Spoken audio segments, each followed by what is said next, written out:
Assalamualaikum warahmatullahi wabarakatuh. Perkenalkan, saya Fahima Fazilatunisa dengan NIM G0025160 dari kelompok SGD 17 atau B7. Kali ini saya akan menyampaikan tentang laporan anatomi blok 1.3. Baik, yang pertama, Dava sedang maraton nonton One Piece dari episode 1. Ia melihat Zoro sering berlatih angkat beban dan punya perut six pack. Dava juga ingin punya perut six pack seperti Zoro dan memutuskan untuk mulai latihan. Namun ia bingung harus melatih otot apa sehingga ia bertanya pada kamu yang kebetulan sedang mempelajari anatomi abdomen. Nah, yang pertama, jelaskan pembagian lapisan dinding abdomen anterolateral dan posterior. Terus yang kedua, jelaskan mengenai sistem otot yang ada di abdomen. Lalu yang ketiga, jelaskan mengenai organ retroperitoneal dan intraperitoneal. Baik, yang pertama ada pembagian lapisan dinding abdomen. Nah, ini ada lapisan dinding abdomen dari anterolateral dan juga posterior. Yang pertama dari anterolateral dulu. Dari yang paling superficial atau yang paling permukaan itu ada skin atau kulit. Lalu di dalamnya lagi itu ada fascia superficial, itu ada dua fascia, ada fascia Kemper dan juga fascia Scarpa. Nah, kalau fascia Kemper dia ini untuk situs penyimpanan lemak, kalau fascia Scarpa dia ini adalah lapisan membranosa. Lalu dia ada fascia profunda, lalu selanjutnya dia ada muskulusnya ada musculus obliquus externus abdominis, musculus obliquus internus abdominis, dan juga musculus transversus abdominis. Lalu selanjutnya dia ada fascia transversalis yang dilanjut oleh fascia extraperitoneal, dan juga dia ada peritoneum parietal. Lalu untuk dari bagian posterior yang paling luar itu ada kulit, lalu ada fascia superficialis dorsi dan juga musculus yang terbagi menjadi 4 lapisan. Nah, untuk lapisan yang pertama dia ada musculus latissimus dorsi, untuk lapisan yang kedua dia ada musculus externus abdominis, lalu ada musculus erector spina, lalu ada musculus longissimus dorsi dan juga musculus serratus posterior inferior. Lalu untuk yang lapisan ketiga itu ada musculus multifidus dan juga musculus interspinalis dan juga musculus obliquus internus abdominis. Lalu lapisan keempat ada musculus quadratus lumborum, musculus iliopsoas dan juga musculus transversus abdominis. Lalu di dalamnya lagi ada fascia extraperitonealis atau jaringan lemak dan juga ada peritoneum parietal. Nah, masuk yang kedua, sistem otot pada abdomen. Jadi otot di abdomen itu ada dibagi dua menjadi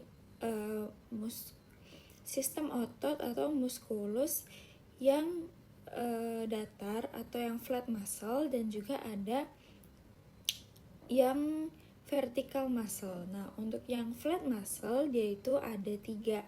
Ada musculus obliquus externus abdominis, musculus obliquus internus abdominis, dan juga ada musculus transversus abdominis. Lalu untuk yang vertical muscle itu ada 2, ada musculus pyramidalis dan juga ada musculus rectus abdominis. Nah, jadi yang paling luar itu tuh ada si musculus externus abdominis. Kalau dia dibuka, dia bakalan muncul si internus abdominis, lalu ada transversus abdominis. Nah, untuk yang vertikal ini, vertikal yang terlihat seperti six pack itu ada musculus rectus abdominis. Nah, yang selanjutnya ada organ retroperitoneal dan juga intraperitoneal. Nah, pertama ini untuk retroperitoneal dan juga yang ini untuk si intraperitoneal. Nah, untuk organ intraperitoneal, dia itu organ yang seluruh permukaannya dilapisi oleh peritoneum dan dia berada di cavitas peritonealis. Nah, untuk organ-organnya itu ada gaster, duodenum par superior, yeyunum, ileum, appendix vermiformis, colon transversum, colon sigmoid, cauda pankreas, lien, dan juga hepar. Nah, untuk retroperitoneal itu letaknya ada di luar cavitas peritoneum dan juga dia itu dilapisi peritoneum hanya di permukaan anteriornya saja, bukan di seluruh permukaan seperti organ intraperitoneal. Nah, mnemonik menghafal organ retroperitoneal itu dengan Sedgwicker. Apa itu Sedgwicker? Nah, dia tuh sebenarnya adalah singkatan dari organ-organ si retroperitoneal biar bisa gampang untuk dihafalin. Nah, yang pertama S itu ada glandula suprarenal, adalah kelenjar suprarenal. Terus ada A untuk aorta, D untuk duodenum kecuali di par superiornya. Lalu ada pankreas kecuali bagian kaudanya.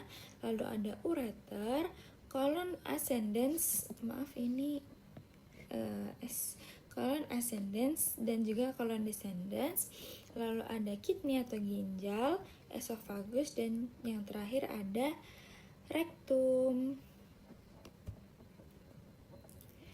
Baik, lanjut yang laporan kedua. Rama gemar menonton Tan Boy Kun di YouTube. Setelah melihat dia makan mie pedas dan ayam goreng, Rama langsung memasak 2 bungkus mie pedas dan membeli 2 porsi ayam goreng.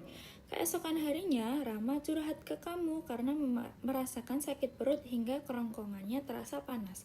Kamu pun curiga Rama mengalami GERD. Nah, jelaskan anatomi gaster beserta sphincter yang ada di gaster.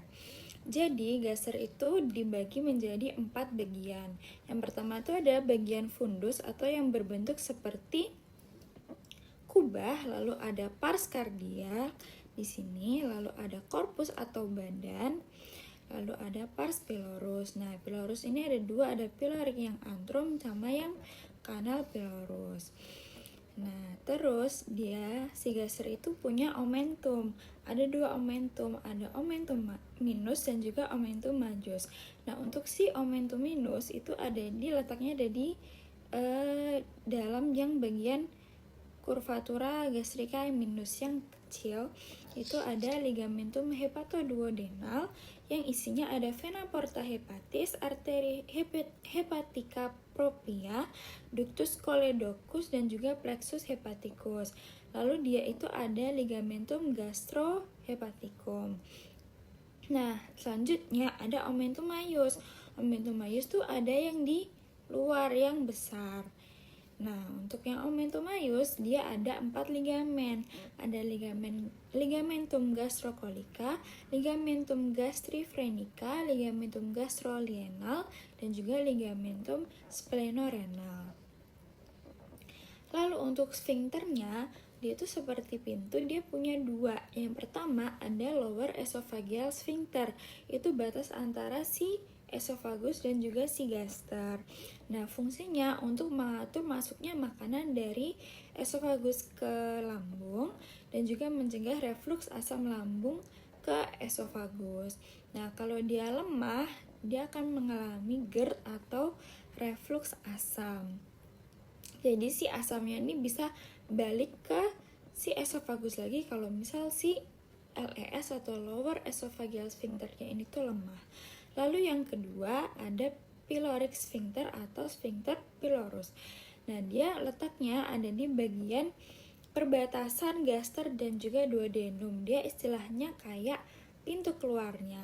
Fungsinya ada 3. Yang pertama, dia mengatur pengosongan lambung ke usus halus, lalu menentukan kecepatan keluarnya kimus atau makanan, dan juga mencegah isi usus untuk kembali lagi ke lambung.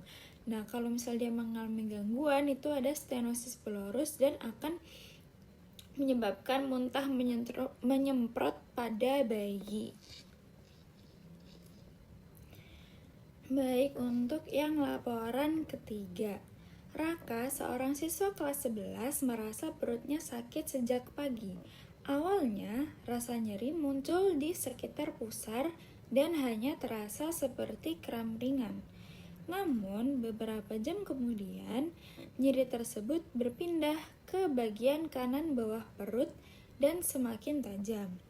Raka juga merasa mual, hilangnya nafsu makan, dan ketika teman sekelasnya menekan sedikit ke area tersebut, rasa sakitnya bertambah hebat. Nah, soalnya jelaskan letak-letak appendix, letak yang paling umum, cara pengukuran cara pengukuran beserta nama garis dan titik pengukurannya. Nah, ini ada dari cara pengukurannya juga, terus ada nama garis dan titik pengukurannya ya.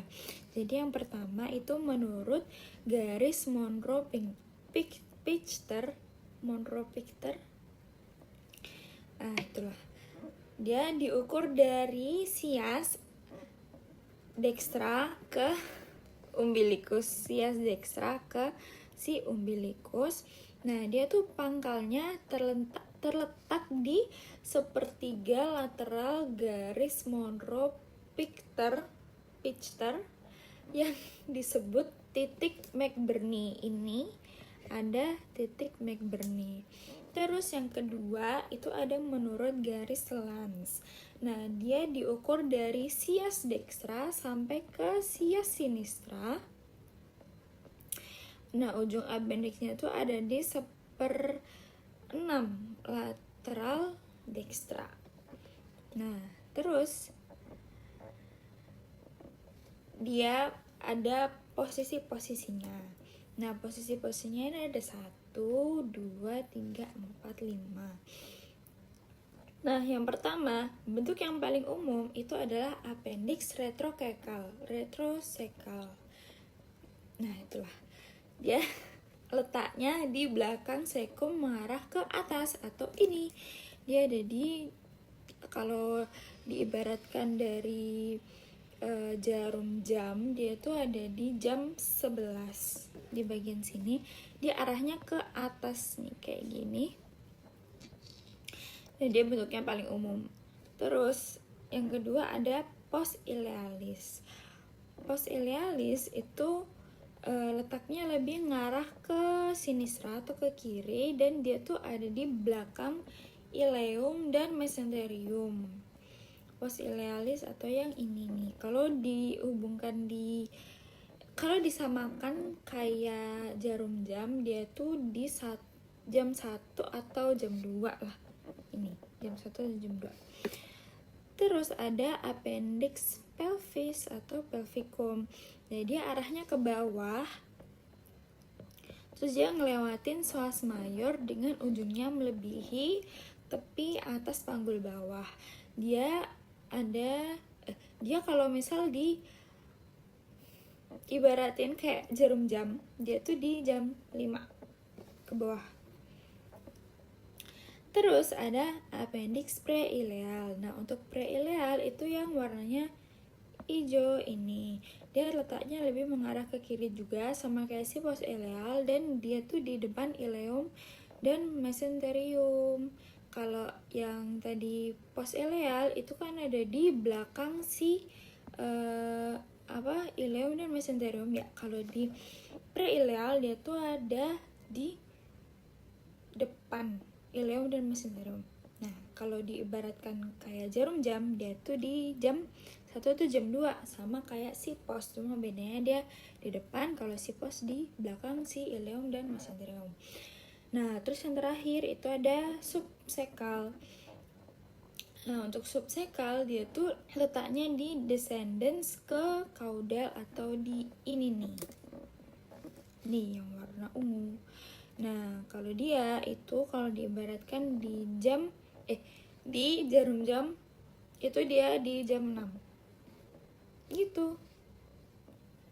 Baik, mungkin segitu yang bisa saya sampaikan mengenai laporan anatomi blok 1.3 Tractus digestivus. Eh, Terima kasih, mohon maaf bila ada salah atau kurangnya. Wassalamualaikum warahmatullahi wabarakatuh.